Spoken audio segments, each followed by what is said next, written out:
22 अप्रैल पहलगाम में हुए पाकिस्तानी आतंकी हमले में हमारे पर्यटक हिंदू भाइयों का धर्म पूछकर गोली मारी गई। हिंदू बहनों के सामने ही गोली मारकर उनका सिंदूर उजड़ दिया, जिसमें 27 बेगुनाह हिंदुस्तानी की जान चली गई, जिसमें किसी का सिंदूर उजड़ गया तो किसी का भाई तो किसी का बेटा। ऐसे में हिंदुस्तान के प्रत्येक नागरिक में सिर्फ एक ही लक्ष्य था, उन पाकिस्तानी आतंकवादियों को तहस नहस कर उन्हीं की जमीन में दफनाया जाए, जिसको लेकर देश के यशस्वी प्रधानमंत्री नरेंद्र मोदी, गृह मंत्री अमित शाह और रक्षा मंत्री राजनाथ सिंह के द्वारा देश की जनता से किया वादा, इन पाकिस्तानी आतंकवादियों को उन्हीं की जमीन पर तहस नहस किया जाएगा। और प्रधानमंत्री नरेंद्र मोदी के सर्जिकल स्ट्राइक का निर्देशन दिया और मिशन का नाम सिंदूर सर्जिकल स्ट्राइक दिया गया।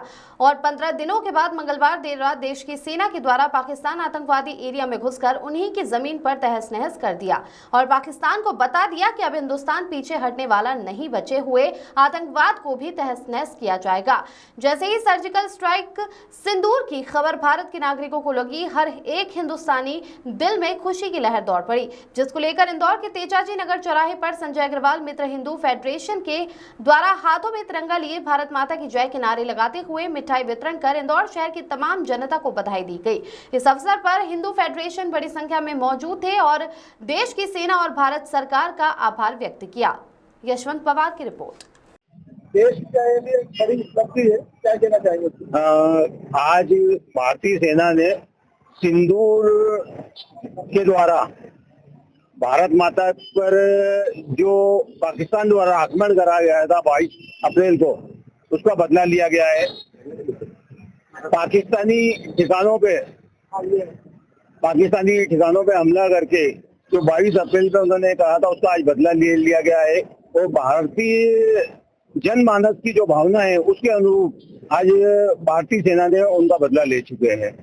आज हिंदुस्तान के हर जनमानस में बच्चे में उत्साह है, क्योंकि वो 15 दिन से इतनी पीड़ा में झेल रहा था कि हमें आतंकवादियों द्वारा जो हमारे भाइयों पे नरसंहार किया गया था, कश्मीर में करा गया था, उसका बदला लिया गया है। तो हर बच्चा आज बहुत उत्साह में है। एक शादी का माहौल सा वो अपने आप में व्यतीत कर रहा है। वही उत्साह को वर्धन के लिए हम आज तेजाजी नगर चौराहे पे सभी इकट्ठे हुए हैं। वर्ल्ड हिंदू फेडरेशन के बैनर तले इकट्ठे हुए हैं और यहाँ पे मिठाई वितरण का प्रोग्राम रखा गया है। ये लव जिहाद जो है अपने यहाँ एक नासुर बन चुका है। अभी 4 दिन पहले ही भोपाल में हुआ था, 2 दिन पहले इंदौर में था। कल की घटना जो है कि उज्जैन में भी थी। उज्जैन के गांव में जो हुआ था, वहां पर ये हो रहा है कि लव जिहाद के नाम पर मुस्लिम लड़कों के द्वारा हिंदू बेटियों को उनके गलत अश्लील वीडियो बनाकर बाजारों में बेचा जा रहा है। ये कि हिंदू समाज के लिए बहुत ही चिंता का विषय है।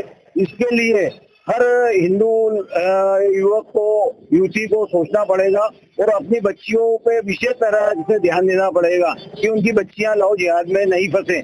इसलिए उनको अपन जहाँ कोचिंग सेंटर तो भेजते हैं, पर एक घर में भी कोचिंग करवाना पड़ेगी कि आप कहीं भी मुस्लिम व्यक्तियों के द्वारा कहीं भी प्रताड़ित नहीं हो, उनसे दूरी बना के रखें।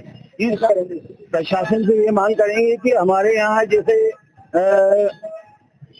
जो इनकाउंटर हुआ था वो उनके सिर्फ पैर में लगा था। हम चाहते हैं कि इनकाउंटर इस टाइप का होना चाहिए कि पैर में नहीं लगे उनके सिर्फ। इनकाउंटर में ये होना चाहिए कि उनका वहीं पे चौराहे पे ही साफ हो जाए, जो कि दया नायक जैसे इनकाउंटरों की भर्ती हमारे मध्य प्रदेश शासन में, पुलिस शासन में होना चाहिए। वो भर्ती होने पे ये जो देशद्रोही है अंदर, देश के अंदर देशद्रोही है, उनका सफाया होना चाहिए, इनकाउंटर के द्वारा होना चाहिए। संजय अग्रवाल, अध्यक्ष वर्ल्ड हिंदू फेडरेशन मध्य प्रदेश।